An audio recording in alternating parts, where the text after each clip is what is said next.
नाही, कमळ असं नाही म्हणणार मी. आमची शिवसेना उद्धव बाळासाहेब ठाकरे विरुद्ध नारायण राणे कुटुंबीय अशीच लढत होणार ती. आणि त्यामुळे नारायण राणे ही ब्याद अशी आहे ती कमळाला पण परवडणारी नाही आहे. शिवसैनिक तर पेटून उठलाच आहे शिवसेनेच्या पहिल्या गद्दाराला धडा शिकवायला. त्यामुळे ही लढत ही शिवसेना उद्धव बाळासाहेब ठाकरे पक्षाचे उमेदवार विनायक राऊत विरुद्ध नारायण राणे आणि त्याचे कुटुंबीय.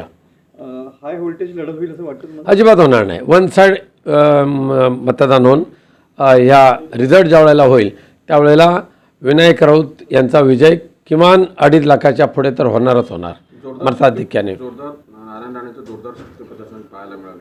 केविलवानं प्रयत्न केला होता शक्तीप्रदर्शन दाखवायचा.